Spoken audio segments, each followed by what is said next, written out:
ಕೇಂದ್ರ ಸರ್ಕಾರದ ವಿರುದ್ಧ ತೆರಿಗೆ ಯುದ್ಧ ಮುಂದುವರಿಸಿರುವ ಸಚಿವ ಕೆಎನ್ ರಾಜಣ್ಣ, ಕೇಂದ್ರದಿಂದ ಬರುವ ಹಣ ಭಿಕ್ಷೆಯಲ್ಲ, ನಮ್ಮ ಪಾಲು. ಕೇಂದ್ರ ಸರ್ಕಾರ ದಕ್ಷಿಣ ರಾಜ್ಯಗಳಿಗೆ ಅನ್ಯಾಯ ಮಾಡಿದೆ.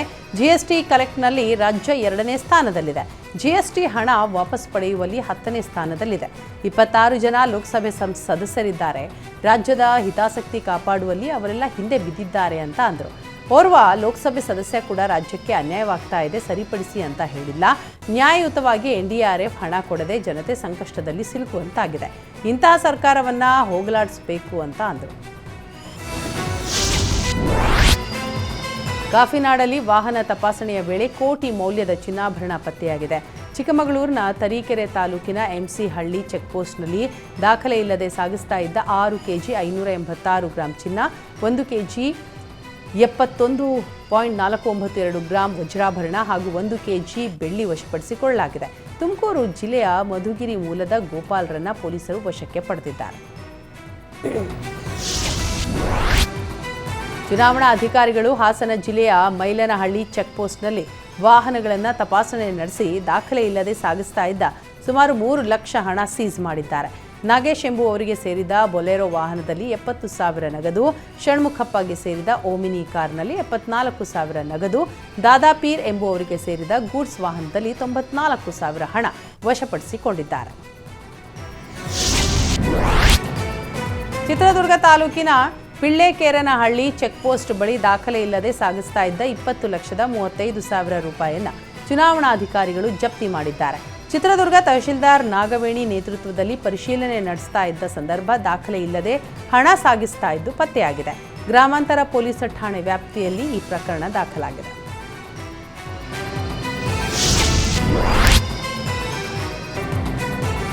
ಲೋಕಸಭೆ ಚುನಾವಣೆ ಶುರುವಾದ ಬೆನ್ನಲ್ಲೇ ಖಾಕಿ ರಾಜ್ಯದೆಲ್ಲೆಡೆ ಹದ್ದಿನ ಕಣ್ಣಿಟ್ಟಿದೆ. ಇದೀಗ ಬನವಾಸಿ ಚೆಕ್ಪೋಸ್ಟ್ನಲ್ಲಿ ಕಂದಾಯ ಇಲಾಖೆ ಅಧಿಕಾರಿಗಳು 2 ಪ್ರತ್ಯೇಕ ಪ್ರಕರಣಗಳಲ್ಲಿ 6.70 ಲಕ್ಷ ಹಣ ಸೀಸ್ ಮಾಡಿದ್ದಾರೆ.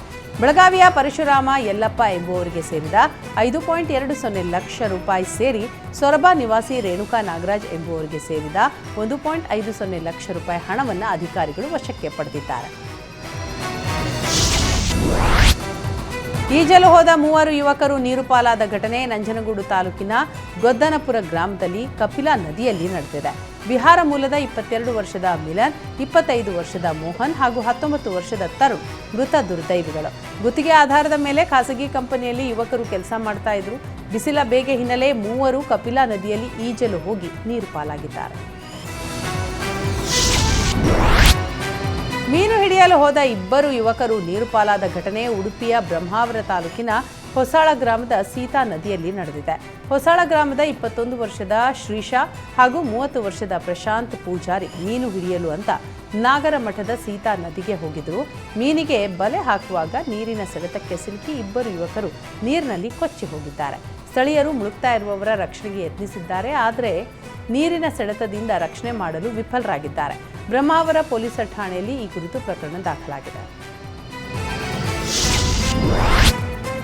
ಇಡಿ ಪ್ರಕರಣದಲ್ಲಿ ಇಂದು ಬೆಂಗಳೂರಿನ ಜನಪ್ರತಿನಿಧಿಗಳ ವಿಶೇಷ ನ್ಯಾಯಾಲಯದಲ್ಲಿ ಶೋಭಾ ಕರಂದ್ಲಾಜೆಯನ್ನು ವಿಚಾರಣೆಗೆ ಕರೆಯಲಾಗಿತ್ತು. ಆದರೆ ಸಂಸದೆ ಶೋಭಾ ಕರಂದ್ಲಾಜೆ ವಿಚಾರಣೆಗೆ ಗೈರಾಗಿದ್ದಾರೆ.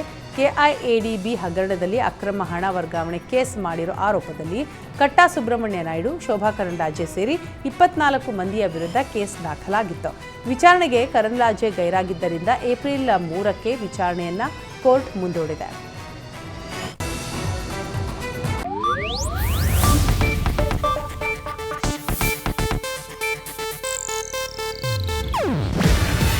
ಇದು ಏಷ್ಯಾನೆಟ್ ನ್ಯೂಸ್ ನೆಟ್ವರ್ಕ್ ಪ್ರಸ್ತುತಿ. ನೀವು ನೋಡ್ತಿದ್ದೀರಾ ಏಷ್ಯಾನೆಟ್ ಸುವರ್ಣ ನ್ಯೂಸ್.